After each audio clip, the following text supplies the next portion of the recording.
नमस्कार। आज मैं आपको भ्रामरी प्राणायाम के बारे में बताती हूँ। भ्रामरी प्राणायाम दोनों अंगूठे को कान में ऐसा दबा के 3 उँगलियाँ यहाँ रख के 1 उँगली माथे पे रखते हैं और ये ऐसा करके ओम का उच्चारण करते हैं। कान को दबाने के समय एक ध्यान रखिएगा, ये कान का ये जो छोटा भाग निकला हुआ है, इसको ही कान का दरवाज़ा कहा जाता है। इसको ही दबाना है। कई लोग क्या करते हैं, उंगलियों को ऐसा डाल देते हैं, ये जबकि गलत है। सिर्फ इसको ही दबाना है और तीनों उंगलियां आँख के ऊपर, एक उंगली ऊपर माथे पे रखा जाता है। और ओम का जब उच्चारण करते हैं तो ओम बिल्कुल बहुत छोटा सा और म की आवाज़ बहुत लंबी खींचना चाहिए। जितनी लंबी आप म की आवाज़ को कर सकते हैं उतना ही यह प्राणायाम अच्छा प्राणायाम इसको कहा जाता है। जैसे ओम को मैं गलत जो तरीका जो करते हैं मैं पहले उसको बताती हूँ। ये हाथ तो यहाँ रख ही लिए, उसके बाद ओ ये करते हैं, ये गलत है। अधिकांश लोग यही ऐसे ही करते हैं। सही उच्चारण क्या है? ओ,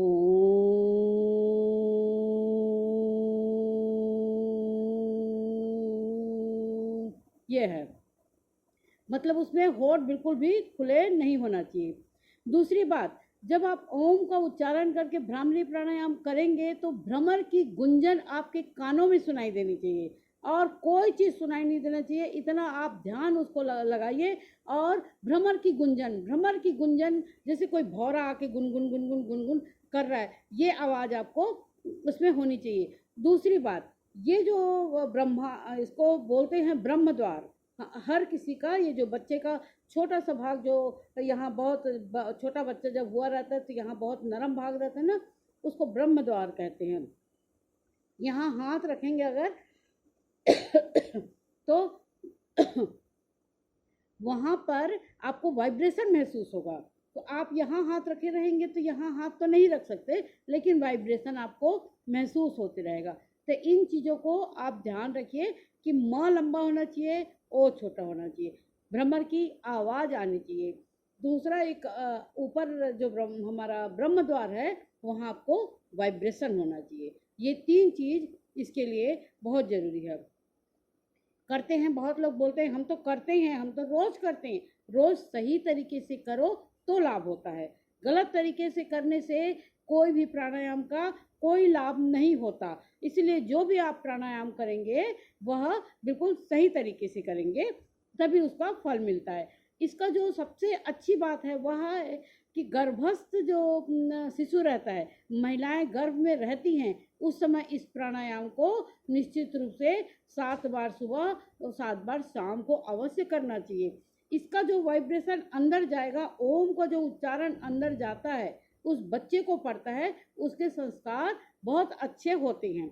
इसीलिए यह बिल्कुल भी याद रखें, ओम का उच्चारण गर्भवती महिला को निश्चित रूप से करना चाहिए।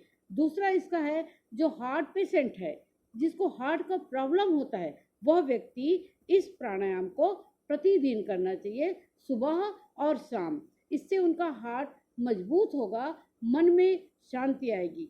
तीसरी बात, जो व्यक्ति रात में सो नहीं पाता है, टेंशन बना रहता है, कई प्रकार की परेशानियां बनी रहती है, रात में नींद नहीं आती, उस व्यक्ति को भी यह प्राणायाम अवश्य ही करना चाहिए। भ्रामरी प्राणायाम जिसको हम कहते हैं, इसको कम से कम इसकी संख्या 3 होना चाहिए, कम से कम 3 बार तो अवश्य करें। उसके बाद अधिकतम संख्या इसकी 21 होती है। 3 से आप 21 बार तक कर सकते हैं। ये आपकी इच्छा के अनुसार है, आपके सामर्थ्य के अनुसार है, आपके समय के अनुसार है कि आप इसको कितना कर सकते हैं। जितना ज़्यादा करें कोई हानि नहीं, पर कम 3 तो अवश्य ही करें।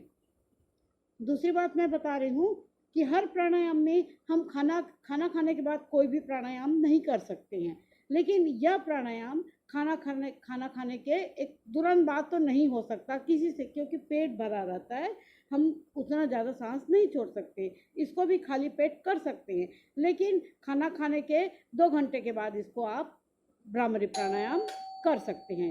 इसमें वो की बात नहीं कि आपको 4 घंटे का इसमें वो होना चाहिए, अंतराल होना चाहिए 4 घंटे का। और ये प्राणायाम जो बहुत गुस्से वाले होते हैं, जो घर में थोड़ी थोड़ी बातों में बहुत तामसी प्रवृत्ति के होते हैं, बहुत जल्दी गुस्सा हो जाते हैं, उनको यह प्राणायाम सिखाना चाहिए। छोटा सा बच्चा जब 2 साल का बच्चा होता है, 2 साल के बच्चे से ही यह प्राणायाम को शुरुआत कर देनी चाहिए और उनको करते रहने की एक आदत सी बना देना चाहिए। तो यह प्राणायाम गुस्सा को भी शांत करता है और टेंशन को दूर करता है, मन में शक्ति पैदा होती है और हम ईश्वर से जुड़ते हैं। कई लोगों को इसमें ओम का उच्चारण सुनाई देता है। इस प्राणायाम में कई लोगों का ओम का दिखाई देता है कि ओम बना हुआ है। तो ये आपकी सामर्थ्य के ऊपर है, आपके ध्यान के ऊपर है, आप उसमें क्या देखते हो। बस इतना ही।